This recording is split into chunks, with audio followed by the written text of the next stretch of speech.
Coaches, welcome to Final Form's All-State nomination. This is a video to kind of walk you through how to do a nomination for All-State.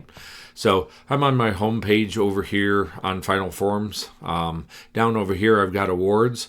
So I'm going to go over here, and I'm not sure exactly how this is going to look for you.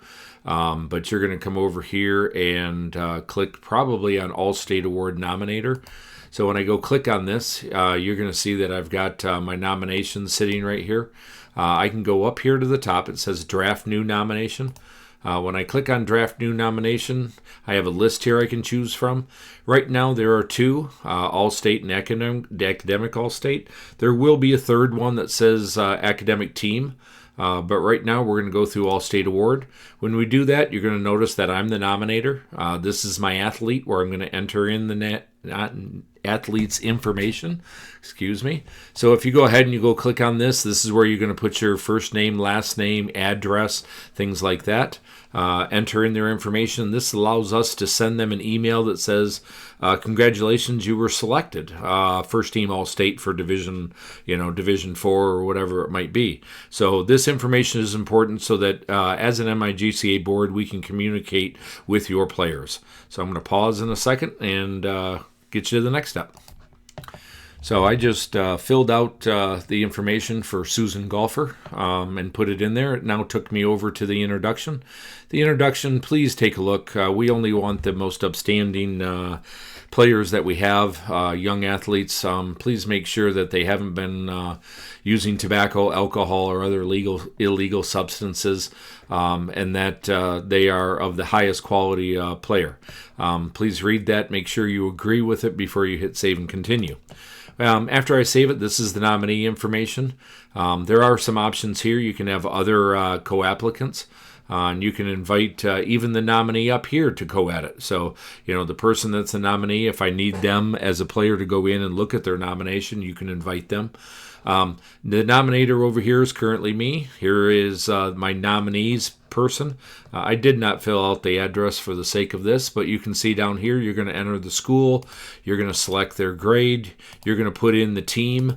The team might be different. Like, for example, if I go big here, we might not want Big Rapids High School. It just might be Big Rapids Cardinals. And so information like this will help us when we go do our All-State book. So this is an All-State book that we publish.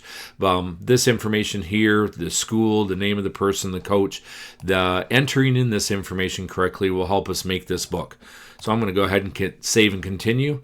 The coach's information should have been taken straight from your account. So if you filled out your account correctly, then all that information should be there. At the MIGCA, we always like to know how many years you've been coaching, so please try your best to be accurate in that. So when you hit save and continue, this is where, again, you're going to add some more information on their year.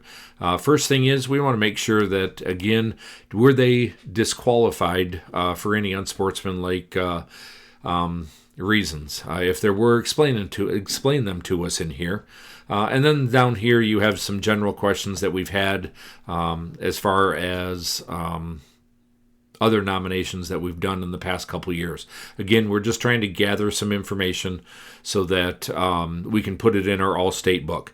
This 18-hole tournament player average, please look it up in iWanamaker. I don't want the best 8 rounds. We want all 18-hole rounds. And so go look up their average, figure out what it is. I'll put down 82.2 for here and hit save and continue. There we go. We will update it. And then once you get to there, you'll get a chance to review it. This is only for the MIGCA board, so you can see here that we have a chance to approve your nomination. We can also deny your nomination in case you did not enter in some information that was required. So that would tell you that you need to go back in and kind of fill it. If I do go denied, we're going to give you the reasons right here for it. So I'm hoping that this right here, you'll get a message saying, why it was denied and give you a chance to go fix it. But if we do go nomination approved, we can then go ahead and hit submit. And then this one, which was Susan Golfer, should be submitted right here. It'll tell you that you are all set and it was submitted. And then on our end, we will be able to see that nomination and then go in and go make that decision at All-State night and go from there. But on your end, if you ever need to go back and edit, you can click edit right here. This will take you back in. You can click on any of these over here. You can view the nomination. You can see the information that you put. If you need to go back in and do golf statistics, you can go back over here and edit any of these. So if you click on the edit and the view, you can go back into golf statistics and add some more things, or the season summary, you can add them. And then that will be able to save and continue and go in. When you do get done, you are still required to come over to iWanamaker. You still need to go over to your roster. You still need to find the person that you are going to, or who you just nominated. Click on the three dots and edit them. You then need to go All-State nominee and select yes. This helps me sort the data for All-State selection. So please make sure that All-State nominee was there. And yes, so I'm going to hit cancel there and bring you back here. If there are any questions, please reach out to the MIGCA. Seeing that this is the first time we've done this on Final Forms, we want to make sure that we are 100% successful in our nominations and that you understand this process. So good luck, and good luck to your players.